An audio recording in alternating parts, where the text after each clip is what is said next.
Hello അസ്സലാമു അലൈക്കും എല്ലാവർക്കും സിംപ്ലി കേളിയിലോട്ട് സ്വാഗതം. ഇന്ന് നമ്മൾ ചെയ്യാൻ പോകുന്ന ഒരു അടിപൊളി ചോക്ലേറ്റ് കേക്കാണ്. അപ്പോൾ ഈ കേക്കിന് വേണ്ടിയിട്ട് നമുക്ക് ക്രീമോ ബീറ്ററോ ഓവനോ ഒന്നും തന്നെ വേണ്ട. അപ്പോൾ വീട്ടിലുള്ള ഒരു സാധാരണ പാത്രത്തിൽ മിക്സിയിലൊന്ന് കറക്കി എടുത്തിട്ട് വീട്ടിൽ തന്നെ ക്രീം ഉണ്ടാക്കാൻ പറ്റുന്ന ഒരു അടിപൊളി കേക്കാണ്. അപ്പോൾ ഈ ഒരു കേക്കിന് വേണ്ടുന്ന ഇൻഗ്രീഡിയൻസ് എന്തൊക്കെയാണെന്ന് നോക്കാം. അപ്പോൾ ഇവിടെ ഞാൻ നേരത്തെ പറഞ്ഞല്ലോ, നമ്മൾ ബീറ്ററിലൊന്നുമല്ല, നമ്മൾ സാധാരണ മിക്സിയിലാണ് ചെയ്യുന്നത്. അപ്പോൾ ഒട്ടും തന്നെ വെള്ളത്തിൻ്റെ നനവില്ലാത്തൊരു മിക്സിയുടെ ജാർ എടുക്കുക. അതിലോട്ട് ഒരു വലിയ മുട്ട, അതായത് ചെറിയ മുട്ടയാണെങ്കിൽ 2 മുട്ട എടുക്കുക. ഇനി ഇതിലോട്ട് ഒരു 2-3 ടേബിൾ സ്പൂണോളം നെയ്യ് ചേർത്ത് കൊടുക്കണം. പിന്നെ ഒരു 1/4 കപ്പിൽ കൂടുതൽ, അതായത് 1/4 കപ്പും 1 ടേബിൾ സ്പൂണും കൂടെയുള്ള പഞ്ചസാര ചേർത്ത് കൊടുക്കാം. പിന്നെ ഒരു 3 ഡ്രോപ്സ് വാനില എസൻസും കൂടെ ചേർത്ത് കൊടുത്തിട്ട് നന്നായിട്ടൊന്ന് അടിച്ചെടുക്കുക. ഒരു 3 മിനിറ്റ് ഹൈ സ്പീഡിലൊന്ന് അടിച്ചെടുക്കുക. അപ്പോൾ ഇത് 3 മിനിറ്റ് നന്നായിട്ട് നമ്മൾ ഹൈ സ്പീഡിൽ അടിച്ചെടുക്കുമ്പോൾ ഇതുപോലെ നല്ല ക്രീമി ആയിട്ട് കിട്ടും. ഇനി നമുക്കൊരു ബൗളിലോട്ട് മാറ്റാം. ഇനി ഈ ബൗളിലോട്ട് തന്നെ ഒരു അരിപ്പ വെച്ച് കൊടുത്തതിന് ശേഷം നമുക്ക് ഡ്രൈ ഇൻഗ്രീഡിയൻസ് എല്ലാം അരിച്ചെടുക്കണം.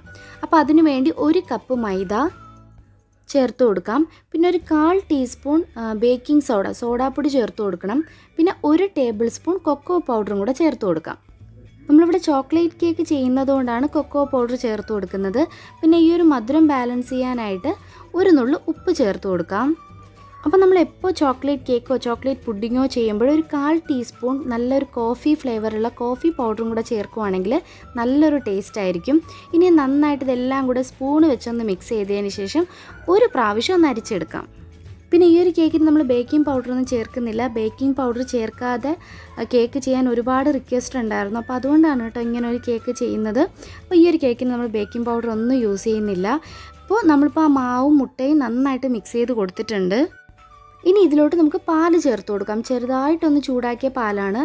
അതൊരു 1/4 കപ്പ് പാലിൽ നിന്ന് 2 ടേബിൾ സ്പൂണോളം പാലെടുത്ത് മാറ്റിയതിന് ശേഷം നമുക്ക് മിക്സ് ചെയ്ത് കൊടുക്കാം. ഇനി ഒരുപാട് കട്ടിയായിട്ട് തോന്നുകയാണെങ്കിൽ 2 ടേബിൾ സ്പൂൺ പാലും കൂടെ ഒഴിച്ചു കൊടുത്താൽ മതി. 2 ഭാഗമായിട്ട് വേണം പാല് ചേർത്ത് കൊടുത്തിട്ട് മിക്സ് ചെയ്യാൻ. ഒരുപാട് പാല് ഒരുമിച്ച് ചേർത്ത് കൊടുത്തിട്ട് മിക്സ് ചെയ്യരുത്. അപ്പോൾ നമുക്ക് കറക്റ്റായിട്ട് ആ ഒരു ടെക്സ്ചറിൽ മാവ് കിട്ടില്ല. അപ്പോൾ ഇതുപോലെ ആക്കി എടുക്കുകയാണെങ്കിൽ ബാറ്റർ നമുക്ക് കറക്റ്റായിട്ട് കിട്ടും. അപ്പോൾ ആവശ്യമുണ്ടെങ്കിൽ മാത്രം ആ 2 ടേബിൾ സ്പൂണും കൂടെ ചേർത്ത് കൊടുത്താൽ മതി.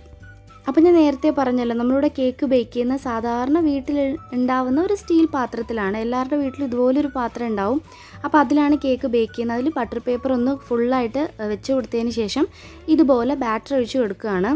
ഈ ബട്ടർ പേപ്പറിൻ്റെ വീഡിയോയും ഈ ചാനലിൽ മുന്നേ പോസ്റ്റ് ചെയ്തിട്ടുണ്ട് കേട്ടോ. അപ്പോൾ കാണാത്തവരുണ്ടെങ്കിൽ മേളിൽ ലിങ്ക് കൊടുക്കുക, അതൊന്ന് പ്രസ് ചെയ്താൽ മതി. പിന്നെ ഇതുപോലൊന്ന് തട്ടിക്കൊടുക്കുക, എയർ ബബിൾ ഇല്ലാതിരിക്കാൻ വേണ്ടിയിട്ടാണ്. ഇനി നമ്മൾ 3 മിനിറ്റ് പ്രീ ഹീറ്റ് ചെയ്ത് വെച്ച തവയിലോട്ട് മാറ്റാം. 3 മിനിറ്റ് മീഡിയം ഫ്ലെയിമിൽ നന്നായിട്ട് തവ ചൂടാക്കുക. അതിനുശേഷം നമ്മളിപ്പോൾ എടുത്ത് വെച്ചേക്കുന്ന ആ പാത്രം ഉണ്ടല്ലോ, അത് അതിൻ്റെ പുറത്ത് വെച്ച് കൊടുത്ത് ഉടനെ തന്നെ അടയ്ക്കണം. അടച്ചതിന് ശേഷം ഒരു മീഡിയം ഫ്ലെയിമിൽ 2 മിനിറ്റ് മീഡിയം ഫ്ലെയിമിലിട്ട് തന്നെ നന്നായിട്ട് കുക്ക് ചെയ്തെടുക്കുക. അപ്പോൾ ഈ കേക്കിൽ ഫുള്ളായിട്ട് ആ ഒരു ചൂട് കയറും. എന്നതിന് ശേഷം ലോ ഫ്ലെയിമിലിട്ടിട്ട് ഒരു 40 മിനിറ്റോളം എടുക്കും ഈ കേക്ക് കംപ്ലീറ്റ് ആയിട്ട് കുക്കായി കിട്ടാൻ. ഇപ്പോൾ 40 മിനിറ്റ് കഴിഞ്ഞിട്ടുണ്ട്. നമ്മൾ കേക്ക് ഇവിടെ പെർഫെക്റ്റ് ആയിട്ട് കുക്കായി കിട്ടിയിട്ടുണ്ട്. അപ്പോൾ ഇവിടെ നമ്മൾ ബേക്കിംഗ് പൗഡർ ചേർക്കാത്തത് കൊണ്ടാണ് കേക്കിൽ ഇങ്ങനെ ഹോളായിട്ട് കിടക്കുന്നത്. കേക്ക് നല്ല സോഫ്റ്റ് ആയിട്ടുള്ള നല്ല അടിപൊളിയായിട്ടുള്ള കേക്കാണ് കേട്ടോ. അപ്പോൾ നമ്മൾ കേക്കിൽ ബേക്കിംഗ് പൗഡർ ഉപയോഗിക്കുമ്പോൾ നല്ല കറക്റ്റ് ടെക്സ്ചറിൽ അത് കിട്ടും, കാണാൻ നല്ല ഭംഗിയായിട്ടിരിക്കും. അപ്പോൾ ബേക്കിംഗ് പൗഡർ ഉപയോഗിക്കാത്തതുകൊണ്ട് ഇങ്ങനെ കുഞ്ഞു ഹോളായിട്ട് കിടക്കുന്നേ ഉള്ളൂ. കാണുമ്പോൾ തന്നെ മനസ്സിലാവും നല്ല സോഫ്റ്റ് ആയിട്ടുള്ള കേക്കാണ്. ഇനി നമുക്ക് 2ആയിട്ട് കട്ട് ചെയ്യാം. വേണമെങ്കിൽ നമുക്കൊരു ത്രെഡ് വെച്ചിട്ട് കട്ട് ചെയ്യാം, അല്ലെങ്കിൽ ഇതുപോലൊരു കത്തി വെച്ചിട്ട് വേണമെങ്കിലും കട്ട് ചെയ്തെടുക്കാം. ഇപ്പോൾ ബേക്കിംഗ് സോഡ, അതായത് സോഡാപ്പൊടി എല്ലാവരുടെ വീട്ടിലും കാണും. ബേക്കിംഗ് പൗഡറൊന്നും ഒരുപാട് പേരുടെ വീട്ടിലൊന്നും കാണില്ല.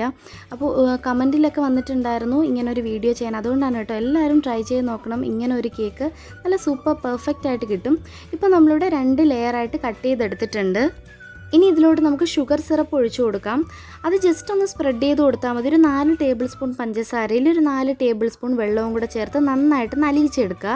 എന്നിട്ട് നമുക്കിത് ജസ്റ്റ് ഒന്നെങ്കിൽ നമുക്കൊന്ന് ബ്രഷ് ചെയ്ത് കൊടുക്കാം, അല്ലെങ്കിൽ ഇതുപോലെ ഒന്ന് ജസ്റ്റ് ഒന്ന് ഒഴിച്ചു കൊടുത്താൽ മതി. ഒരുപാട് ഒഴിച്ചു കൊടുക്കരുത്, കാരണം ഈ ഒരു കേക്ക് തന്നെ നല്ല സോഫ്റ്റ് കേക്കാണ്.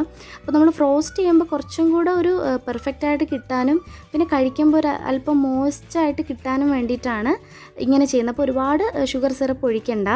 ഇനി നമ്മൾ റോസ്റ്റ് ചെയ്യാനായിട്ട് ഇവിടെ എടുക്കുന്നതെന്ന് വെച്ചാൽ ഹോം മെയ്ഡ് ചോക്ലേറ്റ് വിപ്പിംഗ് ക്രീമാണ്.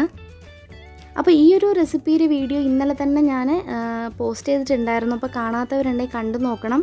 നല്ല സൂപ്പർ ടേസ്റ്റാണ്, നല്ല പെർഫെക്റ്റ് ആയിട്ടുള്ള വിപ്പിംഗ് ക്രീമാണ്. പിന്നെ ഈ ഒരു ക്രീം നമ്മൾ ചെയ്തിരിക്കുന്ന മൈദ വെച്ചിട്ടാണ്. ബട്ടറോ നെയ്യോ ഒന്നും വേണ്ട, മൈദയും പാലും വെച്ചിട്ടാണ് ചെയ്തിരിക്കുന്നത്. വളരെ പെട്ടെന്ന് ചെയ്യാൻ പറ്റും. അപ്പോൾ ഈ ഒരു വിപ്പിംഗ് ക്രീമിൻ്റെ ലിങ്ക് ഞാൻ മേളിൽ കൊടുക്കാം, അതൊന്ന് പ്രസ് ചെയ്തിട്ട് വീഡിയോ ഒന്ന് കാണും കേട്ടോ. നല്ല സൂപ്പറായിട്ടുള്ളൊരു വിപ്പിംഗ് ക്രീമാണ്. അപ്പോൾ ഇനി നമുക്ക് കേക്ക് ഫ്രോസ്റ്റ് ചെയ്തെടുക്കാം. അതൊക്കെ നിങ്ങളുടെ ഇഷ്ടമുള്ള രീതിയിൽ തന്നെ ഡെക്കറേറ്റ് ചെയ്തെടുക്കാം, ഏത് രീതിയിൽ വേണമെങ്കിലും ചെയ്യാം. ഇപ്പോൾ നമ്മുടെ ക്രീം 2 ലെയറിലും കംപ്ലീറ്റ് ആക്കി സെറ്റ് ചെയ്ത് വെച്ചിട്ടുണ്ട്. ഇനി നമുക്കിത് 1 മണിക്കൂർ റെഫ്രിജറേറ്റ് ചെയ്യാം. ഇപ്പോൾ 1 മണിക്കൂർ ഞാൻ ഫ്രിഡ്ജിൽ വെച്ച് എടുത്തിട്ടുണ്ട്. അപ്പോൾ കറക്റ്റായിട്ട് ഈ ഒരു ക്രീം സെറ്റായിട്ട് കിട്ടും. പിന്നെ നമുക്ക് ഇഷ്ടമുള്ള എന്താണോ അത് വെച്ചിട്ട് ഡെക്കറേറ്റ് ചെയ്യാം. ഞാനിവിടെ ഫസ്റ്റ് ഡേറ്റ്സ് വെച്ച് കൊടുക്കുന്നുണ്ട്. പിന്നെ കാഷ്യൂവും പിസ്തയും വെച്ചിട്ട് ഫുള്ളൊന്ന് റൗണ്ട് ചെയ്ത് ഡെക്കറേറ്റ് ചെയ്യുന്നുണ്ട്. അതൊക്കെ നിങ്ങളുടെ ഇഷ്ടം കേട്ടോ. ഞാൻ പറഞ്ഞതുപോലെ ഡെക്കറേറ്റ് ചെയ്യാനൊക്കെ നന്നായിട്ട് അറിയുന്നവരാണെങ്കിൽ നിങ്ങളുടെ ഇഷ്ടമുള്ള രീതിയിൽ തന്നെ നല്ല ഭംഗിയായിട്ട് ഡെക്കറേറ്റ് ചെയ്യാൻ വേണമെങ്കിൽ ചെറിയൊക്കെ വെച്ചിട്ട് നല്ല അടിപൊളിയായിട്ട് ഗാർണിഷ് ചെയ്യാവുന്നതേ ഉള്ളൂ. അപ്പോൾ ഇത്രയേ ഉള്ളൂ. ഹോം മെയ്ഡ് ചോക്ലേറ്റ് കേക്ക് ഇവിടെ റെഡിയായി കഴിഞ്ഞു. വീട്ടിലുണ്ടാക്കിയ വിപ്പിംഗ് ക്രീം വെച്ചിട്ട് അടിപൊളിയായിട്ട് ഓവനോ ബീറ്ററോ ഒന്നും ഇല്ലാതെ, കേക്ക് ടിന്ന് പോലും ഇല്ലാതെ സാധാരണ ഒരു സ്റ്റീൽ പാത്രത്തിലാണ് നമ്മൾ ഈ ഒരു കേക്ക് ചെയ്തെടുത്തിട്ടുള്ളത്. കുട്ടികൾക്കെല്ലാം എന്തായാലും ഇഷ്ടപ്പെടും. നിങ്ങൾ എന്തായാലും വീട്ടിലിത് കുട്ടികൾക്ക് നല്ല വലിയവർക്കും ഇഷ്ടമാവും. ഒന്ന് ട്രൈ ചെയ്ത് നോക്കുക. അപ്പോൾ ഒരുപാട് ചിലവുകളൊന്നും ഇല്ലാതെ വളരെ പെട്ടെന്ന് ചെയ്യാൻ പറ്റുന്ന, വീട്ടിലുള്ള ചേരുവകൾ വെച്ചിട്ട് ചെയ്യാൻ പറ്റുന്ന ഒരു കേക്കാണ്. അപ്പോൾ തീർച്ചയായിട്ടും ഇതെല്ലാവരും ട്രൈ ചെയ്യുമെന്ന് വിചാരിക്കുന്നു. അപ്പോൾ വീഡിയോ ഇഷ്ടമായി ലൈക്ക് ചെയ്യാനും കമൻറ്റ് ചെയ്യാനും മറക്കരുത്.